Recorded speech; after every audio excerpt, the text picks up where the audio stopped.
ಆಯ್ತು, ಈಗ ನಿಮ್ಮ ಮುಖಂಡರು ಮಾತಾಡ್ತಾರೆ, ಅವರಿಗೆ ನನ್ನಿಂದ ಏನು ನಿರೀಕ್ಷೆ ಇದೆ ನಾನು ಕೇಳ್ಕೊಳ್ತೀನಿ.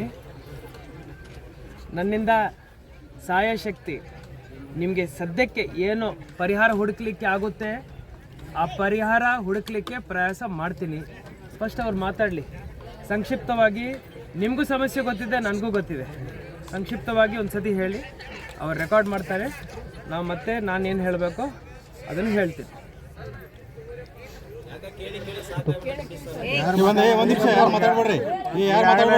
ಏನು ತಮ್ಮ ಹೆಸರು? ಬಸು ಕುಮಾರ್. ಒಂದು 5 ನಿಮಿಷ ನಾನು ಕೇಳ್ಕೊಳ್ತೀನಿ, ವಿಡಿಯೋ ರೆಕಾರ್ಡ್ ಆಗಿದೆ. ಬಂಧುಗಳೇ, ಈಗಾಗಲೇ ಬೆಳಗ್ಗೆಯಿಂದ ಪ್ರತಿಭಟನೆಯಲ್ಲಿ ಮುಂದುವರೆದಿದೆ. ಕಳೆದ 2.5 ವರ್ಷಗಳಿಂದ ನಾವು ಸತತವಾಗಿ ಸರ್ಕಾರದ ಗಮನ ಸೆಳೆಯುವಂಥ ಕೆಲಸ ಮಾಡ್ತಾ ಇದ್ದೀವಿ. ಕಲಬುರಗಿ, ಬೆಂಗಳೂರು, ಮೈಸೂರು ಸೇರಿದಂತೆ ಬೆಳಗಾವಿ ಎಲ್ಲ ಕಡೆ ಸತತವಾಗಿ 9 ದಿನಗಳ ಕಾಲ ಪ್ರತಿಭಟನೆ ಮಾಡಿದ್ದೀವಿ. ನಮ್ಮ ಇಲಾಖೆ ಸಚಿವರಾದಂಥ ಶ್ರೀಮತಿ ಲಕ್ಷ್ಮೀ ಹೆಬ್ಬಾಳ್ಕರ್ ಮೇಡಮ್ ಅವರು ಪ್ರತಿ ಸಲನೂ ಬಂದಾಗ ನಮಗೆ ಒಂದೊಂದು ಆಶ್ವಾಸನೆ ಕೊಟ್ಟು ನಿಮ್ಮ ಕೆಲಸ ಆಗುತ್ತೆ, ಸ್ವಲ್ಪ ತಾಳ್ಮೆಯಿಂದಿರಿ, ನಾನು ಮಾಡಿಕೊಡ್ತೀನಿ.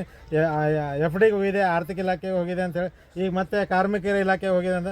ಈ ಕಾರ್ಮಿಕರ ಇಲಾಖೆಯಿಂದ ಅಪ್ರೂವಲ್ ಆಗಲಿಕ್ಕೆ ಕೆಲವು ಟೆಕ್ನಿಕಲ್ ಸಮಸ್ಯೆ ಇದೆ.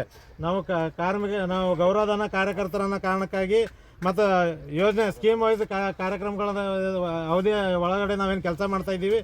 ಅವರಿಗೆ ಕಾರ್ಮಿಕರ ಇಲಾಖೆಯಲ್ಲಿ ಅವ್ರ ಶೆಡ್ಯೂಲಲ್ಲಿ ನಾವು ಕೊಡಲಿಕ್ಕೆ ಆಸ್ಪದ ಇಲ್ಲ. ಈಗ ನಾವು ಹಲವಾರು ಬಾರಿ ಹೇಳಿದ್ದೀವಿ.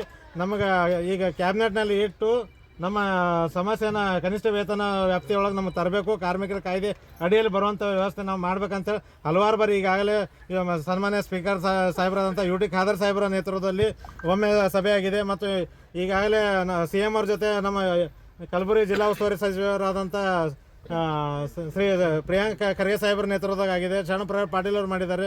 ನಮ್ಮ ಇಲಾಖೆ ಸಚಿವರ ನೇತೃತ್ವದಲ್ಲಿ ಸಭೆಯಾಗಿದೆ.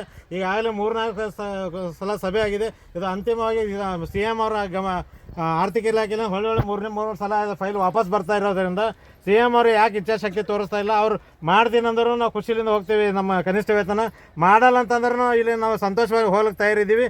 ಬಟ್ CM ಅವ್ರ ಇಚ್ಛಾಶಕ್ತಿ ಏನಿದೆ ಅನ್ನೋದು ನಮ್ಗೆ ಗೊತ್ತಾಗಬೇಕಂತೇಳಿ ನಮ್ಗೆ ಗೊತ್ತಿದೆ.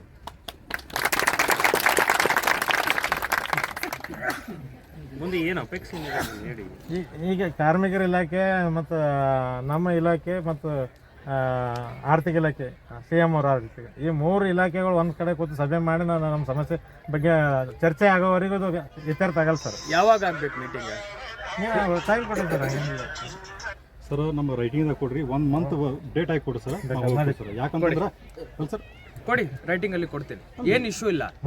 ಮೀಟಿಂಗ್ ಮಾಡಲಿಕ್ಕೆ ಜಿಲ್ಲಾಡಳಿತ ಬೆಳಗಾವಿ ಇರಲಿ, ಸರ್ಕಾರ ಇರಲಿ, ನಮಗೇನು ಪ್ರಾಬ್ಲಮ್ ಇಲ್ಲ. ನಿಮ್ಮ ಇಶ್ಯೂಸ್ ನನಗೆ ಅರ್ಥ ಆಗಿದೆ.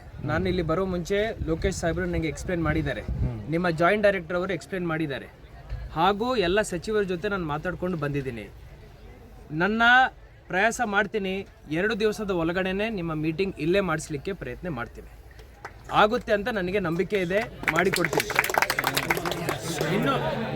ಇನ್ನು ಏನು ನಾನು ಹೇಳಲೇ ಇಲ್ಲ,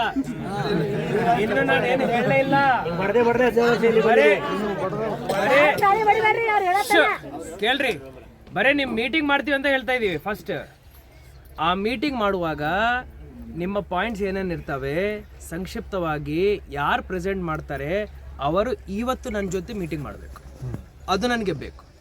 ನಿಮ್ಮ ಪರವಾಗಿ ನಾವಲ್ಲಿ ಮಾತಾಡಬೇಕಂದ್ರೆ ನನಗೆ ನೀವು ಹೇಳ್ತಾ ಇರೋ ಪಾಯಿಂಟ್ಸ್, ಕಾನೂನಾತ್ಮಕ ಪಾಯಿಂಟ್ಸ್, ಹಾಗೂ ಎಲ್ಲೆಲ್ಲಿ ನಿಮಗೆ ಅಡ್ಡಿಗಳು ಬರ್ತಾ ಇದ್ದಾವೆ ಅದನ್ನು ನನ್ನ ಜೊತೆ ಇವತ್ತೇ ಮೀಟಿಂಗ್ ಮಾಡಬೇಕು. ಅದಕ್ಕೆ ನಿಮ್ಮ ಟೀಮಿಂದ ನನಗೆ ಒಂದು 3-4 ಜನ ಯಾರಿಗೆ ಪೂರ್ತಿ ಮಾಹಿತಿ ಇದೆ, ಈಗ ಲೇಬರ್ ಡಿಪಾರ್ಟ್ಮೆಂಟ್ ಹೋದ ನಂತರ ಅಲ್ಲಿ ಏನು ಅಡ್ಡಿಗಳು ಬರ್ತಾ ಇದ್ದಾವೆ, ಆ ಕಾನೂನು ತೊಡಕೆಗಳು ಏನಿದ್ದಾವೆ ಅದರ ಬಗ್ಗೆ ಯಾರಿಗೆ ಪೂರ್ತಿ ಮಾಹಿತಿ ಇದೆ ಆ 5 ಜನ ನೀವು ಆಯ್ಕೆ ಮಾಡಿ ಈಗ ನನ್ನ ಜೊತೆ ಬರಬೇಕು. ಅರ್ಧ ತಾಸು ಕೂತ್ಕೊಂಡು ನಾವು ಫಸ್ಟ್ ಚರ್ಚೆ ಮಾಡ್ತೀವಿ. ಅದಾದ ನಂತರ ಪೂರ್ತಿ ನನಗೆ ಯಾವಾಗ ಇವತ್ತು ರಾತ್ರಿ ಒಳಗಡೆ ಅರ್ಥ ಆಗುತ್ತೆ ಅಲ್ವಾ, ನೆಕ್ಸ್ಟ್ 2 ಡೇಸ್ ಒಳಗಡೆ ಎಲ್ಲ ಸಚಿವರು ಯಾರ್ಯಾರು ಕನೆಕ್ಟೆಡ್ ಇರ್ತಾರೆ ಎಲ್ಲರನ್ನೂ ನಾನು ಬೇಡ್ಕೊಳ್ತೀನಿ ನಿಮ್ಮ ಪರವಾಗಿ, ಅವರೆಲ್ಲರನ್ನೂ ಕೂರಿಸ್ಬಿಟ್ಟು ನಿಮ್ಮ ಜೊತೆ ಮೀಟಿಂಗ್ ಮಾಡಿಸ್ತೀನಿ.